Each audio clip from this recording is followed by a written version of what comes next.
السلام علیکم ناظرین کرام، امید کامل ہے کہ آپ ٹھیک ٹھاک ہوں گے، خیر خیریت سے ہوں گے۔ آج میں پھر ایک نئی اور انفارمیٹیو ویڈیو کے ساتھ، اور بہت ہی اچھی ویڈیو جو آپ کے خاص کر کے جو معدہ ہے، آپ کا معدے کے حوالے سے آج بات ہوگی، اور آپ کے معدے کو جو بھی پرابلمس ہیں یا معدے کی وجہ سے جو پرابلم آپ کو آ رہے ہیں، یا معدہ کام صحیح نہیں کر رہا ہے، ٹھیک طریقے سے آپ کا کھانا ہضم نہیں ہو رہا ہے، اس کے مختلف قسم کے پرابلم آ رہے ہیں آپ کو، تو اس کے اوپر ہم بات کریں گے۔ اور آج معدے کے مسائل کے حوالے سے بڑی تفصیلی بات ہوگی انشاءاللہ۔ تو معدے کو کیونکہ بیماریوں کی ماں کہا جاتا ہے، تو اس کا مستقل حل کیا ہے، کیسے اس کا مستقل حل ہم کر سکتے ہیں، کیا کوشش کر سکتے ہیں ہم کہ اس کا مستقل حل ہو جائے تاکہ ہمارے معدے کے مسئلے مسائل کم ہو جائیں، تو اس کے اوپر آج تفصیلی ویڈیو انشاءاللہ میں آپ کے سامنے پیش کروں گا۔ امید ہے کہ آپ کو ویڈیو پسند آئے گی، تو چلیے بنا تاخیر شروع کرتے ہیں۔ معدے کے امراض، اسباب اور علاج جو ہے وہ، کیونکہ انسان کی فطرت میں یہ بات شامل ہے کہ انسان کو اگر کوئی چیز اچھی لگتی ہے، پسند آتی ہے، فار ایگزامپل اس کو گوشت پسند آ جائے، فار ایگزامپل اس کو سبزی کسی قسم کی پسند آ جائے، یا فار ایگزامپل اس کو جوس ہی کسی قسم کا پسند آ جائے، یا کوئی اور چیز کھانے والی ہے اس کو پسند آ جائے، تو وہ لگاتار ایک ہی چیز کھانا شروع کر لیتا ہے، کیونکہ یہ انسانی فطرت میں یہ بات شامل ہے۔ تو ہمیشہ غذا کی جو کیفیت ہوتی ہے، غذا بعض اوقات یہ ہوتا ہے کہ عمر کے لحاظ سے غذا جو ہے وہ ہضم نہیں ہوتی، عمر کے لحاظ سے بھی بہت بڑا فرق پڑتا ہے غذا کو ہضم ہونے میں، کیونکہ جو چھوٹے بچے ہوتے ہیں ان کا ہاضمے کا جو اسٹیمنا ہوتا ہے وہ الگ ہوتا ہے، جو درمیانی لوگ ہوتے ہیں یعنی 15 سال سے لے کے 30 سال تک کے لوگ ہوتے ہیں ان کا بھی جو ہے اسٹیمنا اچھا مضبوط ہوتا ہے، تو وہ بھی جلدی ہضم کر لیتے ہیں، اور جو 40 سے اوپر کے لوگ ہوتے ہیں تو ان کو غذا ہضم کرنے میں تھوڑی مشکلات ہوتی ہے۔ تو ان کو غذا جب بھی وہ استعمال کریں، کسی قسم کی غذا استعمال کریں، تو ان کو جو ہے بڑی اعتدال سے اس کو استعمال کرنا ہوتا ہے، کیونکہ جب بندہ 40 سے اوپر کا ہو جاتا ہے تو اس کا ہاضمے کا جو سسٹم ہے وہ اتنا زیادہ مضبوط نہیں رہتا، وہ آہستہ آہستہ کمزور ہونا شروع ہو جاتا ہے۔ تو ہاضمے کے سسٹم کو مضبوط کرنے کے لیے پھر ساتھ ساتھ لوگ دوائیاں بھی لیتے رہتے ہیں، کوئی انگریزی دوائیاں استعمال کرتا ہے، کوئی دیسی دوائیاں استعمال کرتا ہے، کوئی ویسے اپنے ٹوٹکے استعمال کرتا رہتا ہے، تو اس سے پھر اس کا نظام چلتا رہتا ہے۔ تو ناظرین کرام، غذا کی اہمیت کا اندازہ اس کیفیت سے لگایا جا سکتا ہے کہ مویشی بھی گھاس کھاتے ہیں، مگر یہ گھاس ان میں گوشت پیدا کرتی ہے، ان میں خون بناتی ہے۔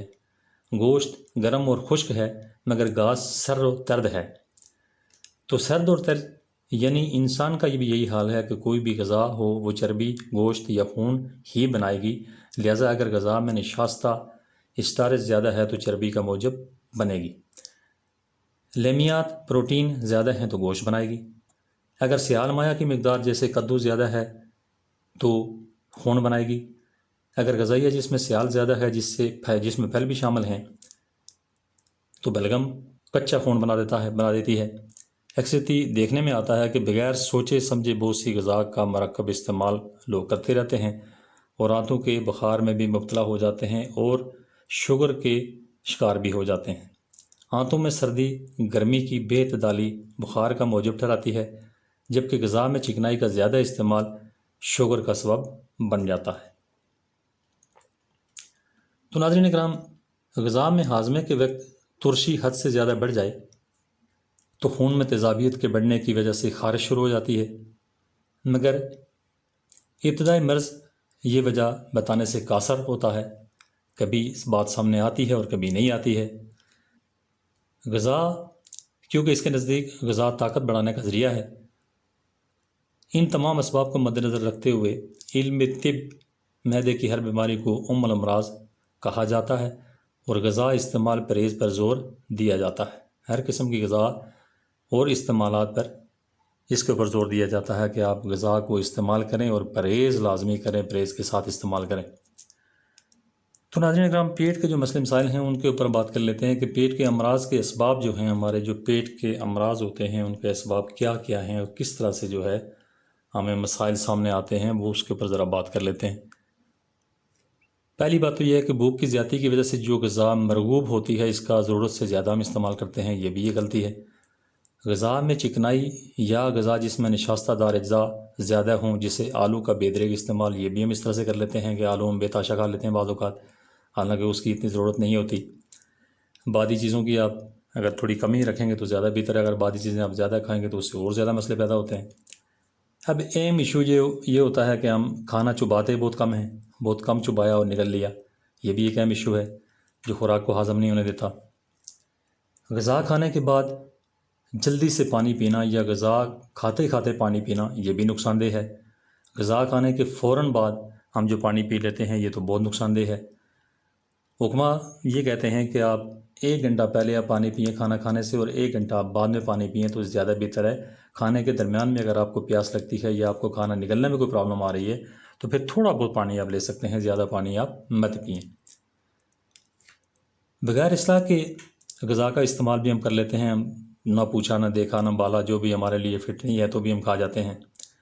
غذا میں سرخ مرچی کا استعمال بھی ہم بہت زیادہ کرتے ہیں، یہ بھی نقصان دہ ہے۔ غذا مثلاً گوشت کا استعمال ہو تو وہ بھی ہم زیادہ کرنا شروع کر لیتے ہیں، یہ بھی جو ہے ہمارے لیے نقصان دہ ہے، کیونکہ ایک اعتدال میں رہ کے ہر چیز کا استعمال کیا جاتا ہے۔ اگر آپ نے گوشت کھانا ہے تو ہفتے میں 1 دفعہ کھا لیں، ہفتے میں 2 دفعہ کھا لیں، لیکن روزانہ گوشت کھانا بھی صحت کے لیے نقصان دہ ہے۔ قبض اور ریا، اگر آپ کے پیٹ میں قبض ہے، گیس ہے، تبخیر ہے، آپ کا معدہ جو ہے وہ جلن زیادہ ہو رہی ہے آپ کے معدے میں، یا معدہ آپ کا ٹھیک طریقے سے ہضم پہلے سے ہی نہیں کر رہا ہے، تو آپ کو افارا سا لگ رہا ہے، پیٹ آپ کا پھولا ہوا لگ رہا ہے، بری حالت پہلے سے ہو چکی ہے، تو ایسی حالت میں ہی آپ نے کھانا جو کھایا تو وہ بھی کسی صورت میں ہضم نہیں ہوگا۔ تو ایسی صورتحال میں کھانا بھی نہیں کھانا چاہیے جب تک کہ تھوڑا سا پیٹ ہلکا نہ ہو۔ اب دماغی پریشانی ہوتی ہے تو دماغی پریشانی میں بھی یہ معدے کا جو سسٹم ہے وہ خراب ہو جاتا ہے، دماغی پریشانی کی وجہ سے خراب ہوتا ہے۔ اور کھانے کے بعد اگر آپ کے پیٹ پر سردی لگتی ہے تو یہ بھی ایک بڑا ایشو ہے معدے کی خرابی کا۔ دیر تک بائیں کروٹ اگر آپ سوتے ہیں تو یہ بھی بڑا ایشو ہے کہ اس سے بھی غذا جو ہے ہضم صحیح طریقے سے نہیں ہوتی۔ نیند کی کمی کی وجہ سے بھی معدے کے اوپر اثر پڑتا ہے۔ عمر کے لحاظ سے آپ اگر عمر کے لحاظ سے اگر دیکھ کے آپ کھانا کھاتے ہیں کہ میں اگر 40+ ہوں یا 50+ ہوں تو مجھے 2 روٹیوں کی بجائے 1 روٹی کھانی چاہیے، تو یہ بھی بڑا ضروری ہے کہ اس میں بھی خیال کرنا پڑتا ہے کہ غذا اعتدال میں رہ کر استعمال کرنی پڑتی ہے۔ کھانے کے فوراً بعد ہم کئی افراد ایسے ہوتے ہیں جو نہانا شروع کر لیتے ہیں، فوراً کھانا کھایا اور باتھ روم میں چلے گئے اور نہانا شروع کر دیا، تو یہ بھی بہت زیادہ نقصان دہ ہے، خاص کر کے معدے کے لیے اور کھانا ہضم کرنے کے لیے۔ اب رات والے کھانے کے بعد فوراً ہم لیٹ جاتے ہیں، یہ بھی ایک بہت بڑا ایشو ہے کہ رات والے کھانے کے بعد کم از کم آدھا گھنٹہ آپ کو پیدل چلنا چاہیے، تھوڑی واک کرنی چاہیے۔ واک کرنے کے بعد آپ اس کے بعد تھوڑا سا ہلکا ہو جائیں تو اس کے بعد آپ جا کے سو لیں تو زیادہ بہتر ہے، ورنہ اگر رات کا کھانا کھایا اور ایک دم سے آپ بیڈ پہ چلے گئے تو یہ آپ کے لیے نقصان دہ ثابت ہوتا ہے، معدے کو ہضم کرنے میں پرابلم ہوتی ہے اس سے۔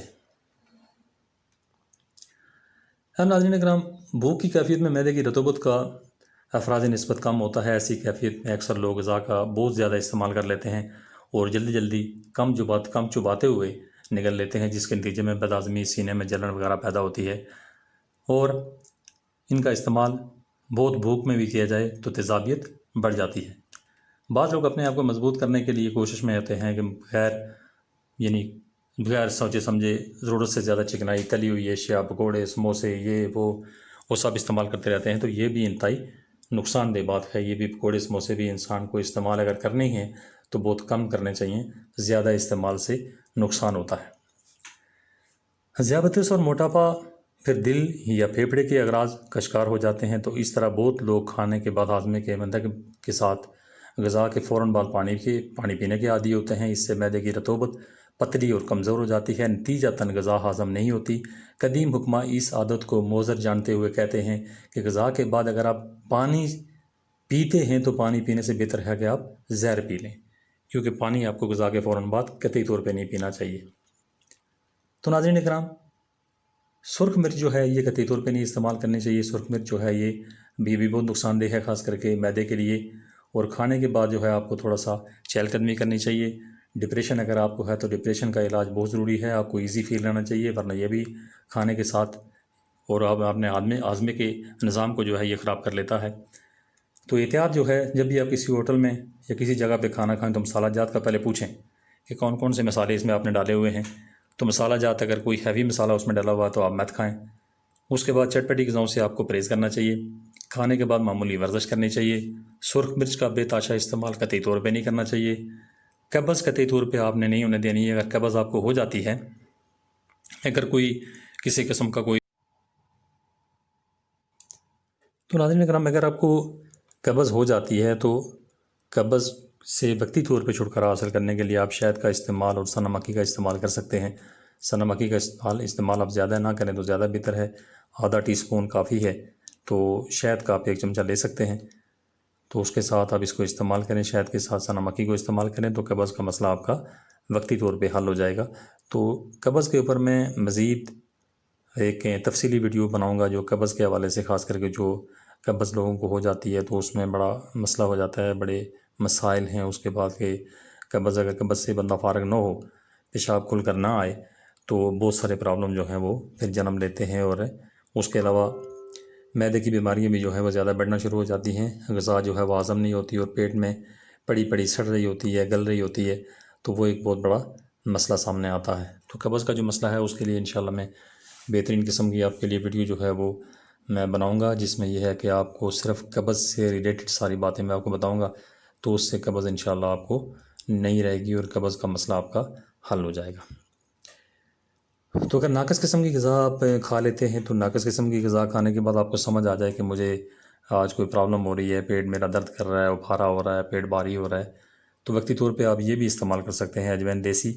اور پودینہ جو ہے اس کا آپ کعوہ بنا کے بھی استعمال کر سکتے ہیں۔ تو پیٹ میں درد اور ریہ اگر پیدا ہو جاتی ہے تو اس کے لیے تریفلا استعمال کرنا پڑتا ہے۔ تریفلا کیا چیز ہے اس کا بھی میں آگے چل کے اس کے اوپر ویڈیو بناؤں گا، یہ کافی تفصیلی ویڈیو ہوگی اس کے حوالے سے بھی۔ تو یہ بھی بڑی زبردست چیز ہے، تریفلا جو ہے وہ بھی کافی لوگ استعمال کر رہے ہیں، اور تریفلے میں کون کون سی چیزیں ہوتی ہیں تو یہ بھی میں آپ کو بتاؤں گا، اور اس میں جو ہے خاص کر کے قبض کے حوالے سے بہترین جو ہے وہ ایک خوراک آپ کی بنے گی جو آپ کو آئندہ بھی کام آئے گی۔ تو امید کامل ہے ناظرین اکرام کہ آپ کو ویڈیو پسند آئی ہوگی۔ اگر پسند آئی ہے تو ویڈیو کو لائک لازمی کیجیے گا،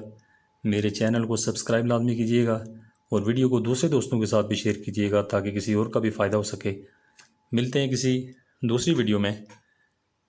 تو thanks for watching, be happy always, bye.